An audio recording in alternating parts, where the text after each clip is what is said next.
السلام علیکم ورحمت الله وبرکاتو. ملګرو یو داسې فین در سره شریکوم چې تاسو به ډېر خلک لیدلی وي، خو هغه په سایکل باندې زما تصویر د پاکستان جنډا دا هر څه یې لګولي دي او ډېر لرې پسې زم راله به خو ډېر لرې هغه هم راغلی دی. ښیم یې درته او ملاقات هم ورسره کوم. کلي ته هم په دې سایکل راغلی و، ما ته یې په کور کې وویل، ما ویل لازم دا زما ارمان دی چې د سره به زه خامخا میراویږم، زما تصویر ته وګورئ ورګه ورکوزېږم.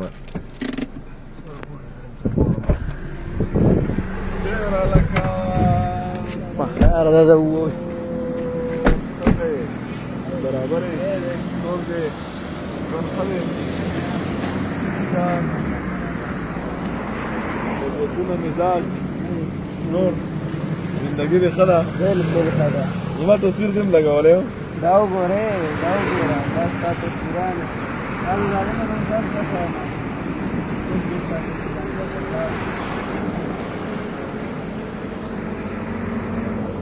ما د ټولو تصویران دي که نه دې ځای کې دی. اوس مې ستا تصویران کتل او ظالم ما دونه شعرونه جوړ کړی خو ته زمونږ ایډي چېرته ګورې؟ دا ټول ستا شعرونه دي. ما ته پته ده ما ته د کور نه اطلاع شوې وه. ما ته د کور نه اطلاع شوې وه چې دقسې یو سړی هلک دی په سایکل راغلی دی، په سایکل یې ستا تصویر هم لګولی دی. وایي چې زه در سره ډېره مینه کوم نو ستا د مینې یو جهان مننه. زه په خپله ته څه ټایم راوتې؟ دغه مزل ما په تا پسې 2 ګنټې وکړو. څه ټایم به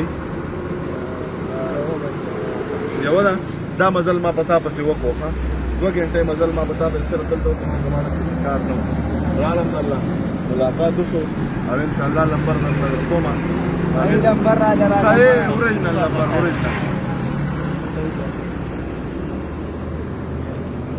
اوریجنل نمبر دله درکوم. ښه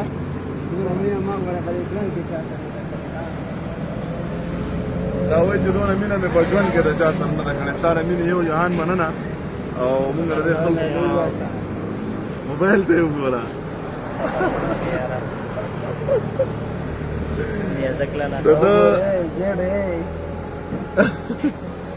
په دې ځای هم زیډ او ایچ لیکلی دی. زیډ ضمیر خان او ستا حمزه ملنګ او د ده په پروفایل د ده چې کم دغه چینج شي په هغې باندې هم زما تصویر دی چې کوم هغه څه ورته وایي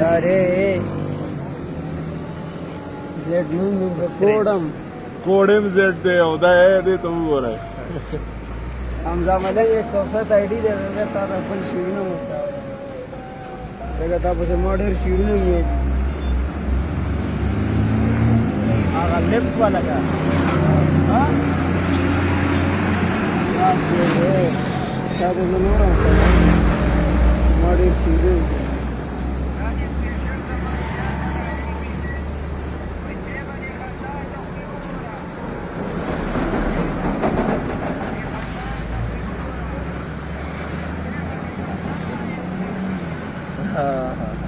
ټیک بس الله دې روغ لره.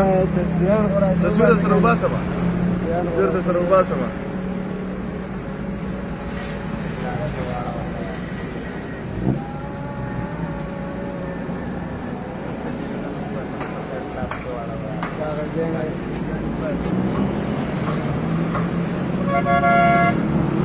ورجوک شه سم ورجوک شه